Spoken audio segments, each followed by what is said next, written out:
રાજુ કરપડાએ આમ આદમી પાર્ટીમાંથી રાજીનામું આપ્યું એ મુદ્દે આમ આદમી પાર્ટીના દેડિયાપાડાના ધારાસભ્ય ચૈતર વસાવાએ જણાવ્યું હતું કે મને માહિતી મળી છે કે રાજુ કરપડાએ આમ આદમી પાર્ટીના તમામ પદ પરથી રાજીનામું આપી દીધું છે। મેં રાજુભાઈ સાથે સંપર્ક કરવાનો પ્રયાસ કર્યો હતો પરંતુ હજી સુધી સંપર્ક થઈ શક્યો નથી। ચૈતર વસાવાએ કહ્યું છે કે તેઓ રાજુભાઈને જેટલા ઓળખે છે તે મુજબ રાજુ કરપડા ખેડૂતના મજબૂત અને સંઘર્ષશીલ નેતા રહ્યા છે। આમ આદમી પાર્ટીમાં રહીને તેમણે ખેડૂતોના હક અને ન્યાય માટે અનેક લડતો લડી છે। બોટાદ કડદા પ્રથા નાબૂદ કરવા માટે હળદરમાં કરવામાં આવેલ આંદોલન દરમિયાન તેમને 100 દિવસથી વધુ સમય જેલમાં રહેવું પડ્યું હતું। આપના ધારાસભ્ય ચૈતર વસાવાએ આક્ષેપ કર્યો છે કે ભાજપ સરકારની કાર્યપદ્ધતિ વિપક્ષના નેતાઓને ડરાવવાની અને ધમકાવવાની દબાણ દ્વારા તેમને પોતાના પક્ષે વાળવાની રહી છે।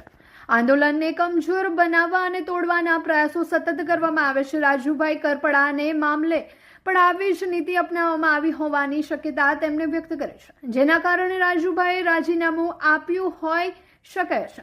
ચૈતર વસાવાએ સ્પષ્ટ કહ્યું છે કે આમ આદમી પાર્ટી ગુજરાતભરમાં ખેડૂતો અને સામાન્ય જનતાના હક માટે લડત લડી રહી છે અને આવનારા દિવસોમાં પણ આ લડત વધુ દ્રઢતા સાથે ચાલુ રાખશે। ગુજરાતની જનતા માટે ન્યાય મેળવવો એ અમારું પ્રથમ કર્તવ્ય છે। અમે હર હંમેશ કાર્યકર તરીકે જનહિત માટે લડતા રહીશું।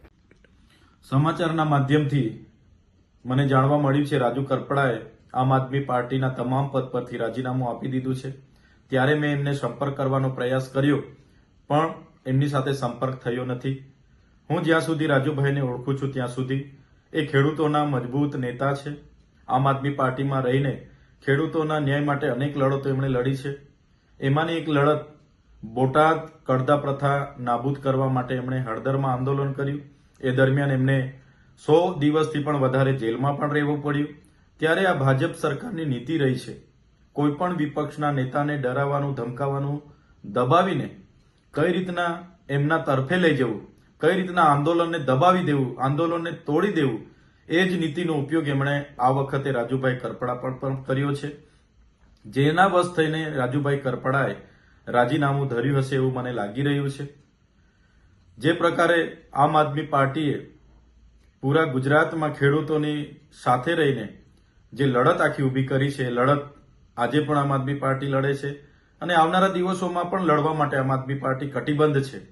ગુજરાતની જનતા માટે હર હંમેશ આમ આદમી પાર્ટીના કાર્યકર તરીકે અમે સૌ ગુજરાતની જનતાના ન્યાય માટે હર હંમેશ લડતા રહીશું।